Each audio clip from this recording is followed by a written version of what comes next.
Hoje o tema tá muito polêmico. Taxação de grandes fortunas. Isso tá em alta porque o governo federal tá tentando aumentar o IOF, que é um imposto que afeta diretamente os mais ricos. E a esquerda e os movimentos populares invadiram a sede do Itaú pedindo taxação de grandes fortunas, e esse tema vai ficar cada vez mais em alta.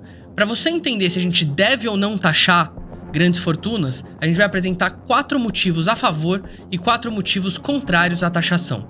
Fica até o final que a análise tá muito legal e deixa o nosso joinha e se inscreve no nosso canal. Vamos pro vídeo.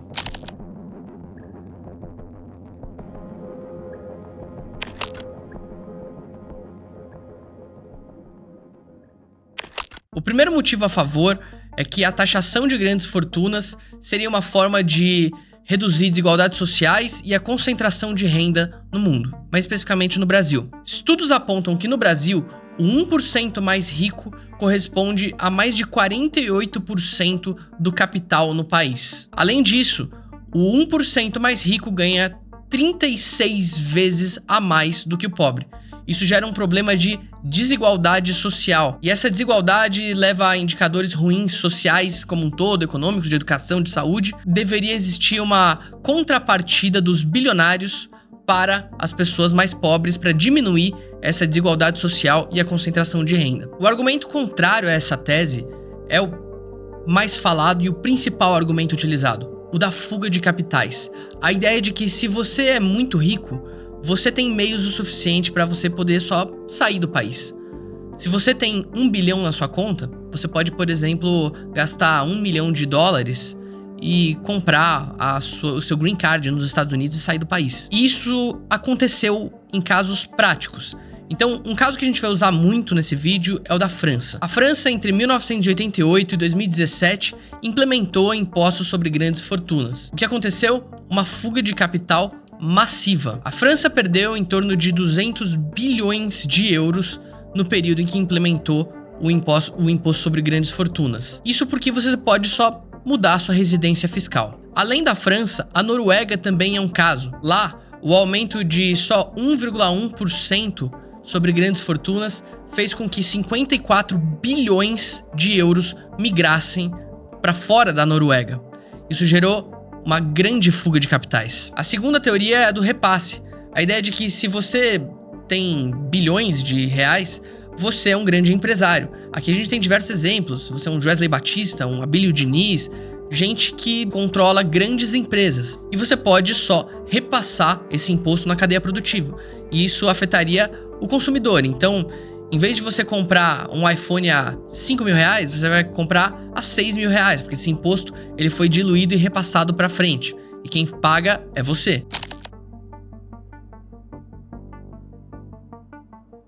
O segundo argumento favorável é a ideia de que a tributação de grandes fortunas gera uma grande arrecadação sobre uma base pequena, ou seja, poucas pessoas conseguem arrecadar muito dinheiro. Existe um estudo da Tax Policy Center dos Estados Unidos que mostra que uma alíquota de 1% sobre fortunas acima de $50 milhões pode gerar até $2 trilhões em 10 anos, sendo 86% disso concentrado nos mais ricos. Um argumento contrário a essa ideia é que nos países que implementaram isso de fato, essa receita não representou 0,2% da arrecadação ou 0,1% do PIB, que são valores considerados muito baixos, inclusive pela OCDE. Além disso, o estudo da Tax Policy Center que a gente mencionou, ele não menciona fuga de capital, litígios, subvalorização de ativos, ou seja, eu tenho X, mas eu declaro menos, se eu tenho 10, eu declaro 5. Na prática, o valor é muito menor. Um outro problema é que geraria um estímulo também para evasão fiscal e o planejamento tributário. É muito parecido com a ideia da fuga de capitais. Se eu sou muito rico, eu contrato grandes advogados para fazer um planejamento tributário, para pensar em como eu posso deixar de pagar esse imposto. O caso clássico é o da Suécia. Na Suécia, existia uma subnotificação e uma subvalorização dos ativos tributáveis gigantescos, ou seja, eles declaravam muito menos do que deveria ter sido tributado.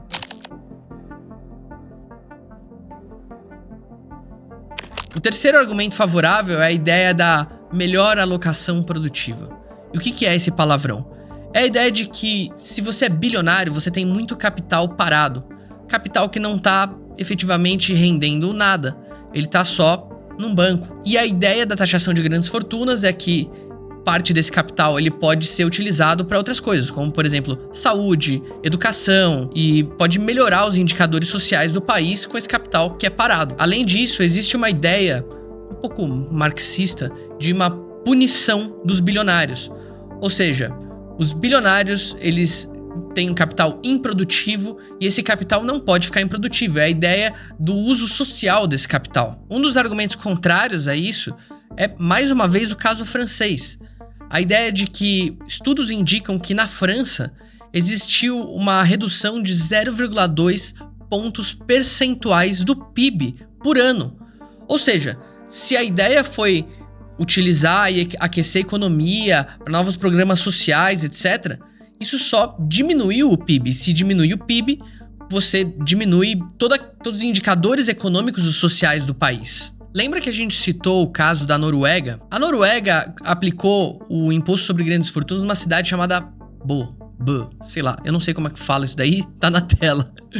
Mas quando o imposto ele começou a apresentar diversos problemas e não corresponder ao objetivo principal, eles diminuíram em 0,5%. E pasme, isso gerou um aumento em 66% na declaração de renda de toda a população da cidade, o que prova uma coisa óbvia. As pessoas que têm muito capital estão buscando condições fiscais mais favoráveis, estão buscando menos impostos. E um outro argumento muito importante, mais filosófico, né, é a ideia de que você não pode punir a pessoa por se dar bem. Um bilionário, goste deles ou não, e a gente pode ter várias ressalvas sobre como bilionários, inclusive, né, o pessoal que fala de taxação de grandes fortunas, esquece que tem muitos bilionários aí amigos do governo, né? Mas, fecha parênteses, o bilionário, ele chega lá tendo muito sucesso no seu negócio. Se você tá tributando essa pessoa, você tá punindo a atividade econômica. É algo anticapitalista. E o Brasil é um país com um dos menores índices de produtividade média. Tá lá embaixo, o gráfico tá na tela, comparado a outros países. Punir os bilionários diminui ainda mais a produtividade do país.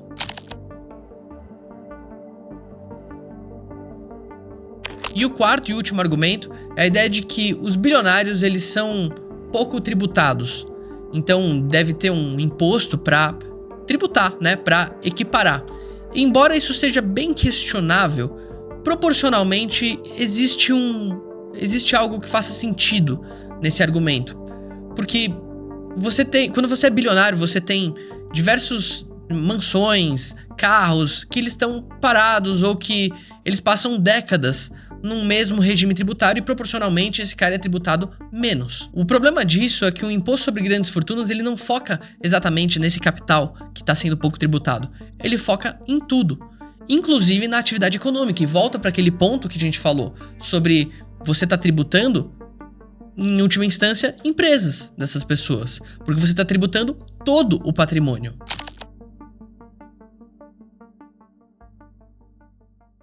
Para finalizar, esse não é um tema simples. Existem argumentos favoráveis, muito consistentes, e existem argumentos contrários. E tudo vai depender de onde você está ideologicamente. É nítido que a gente tem um lado, a gente é contra a taxação de grandes fortunas. Mas a gente tem que entender o porquê exatamente a gente é contra.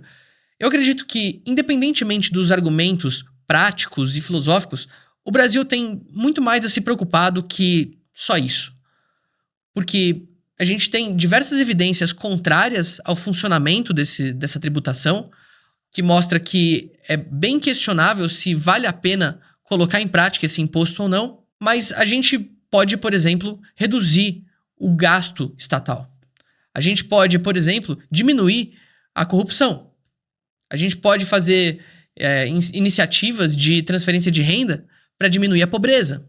A gente pode transformar o país em um país mais eficiente de outras formas, reduzindo burocracias, incentivando o comércio, o capitalismo, as empresas. Mas essa é a minha opinião, essa é a opinião do Ponto. Me diga você, o que você acha disso tudo? Coloca aqui nos comentários se você é a favor, se você é contra, por que você é a favor, por que você é contra. Bons argumentos a gente vai responder e a gente pode ter um debate muito saudável. Legal? Muito obrigado pela audiência de vocês. Não se esqueça de assistir os nossos outros vídeos, curtir e se inscrever no nosso canal. Valeu!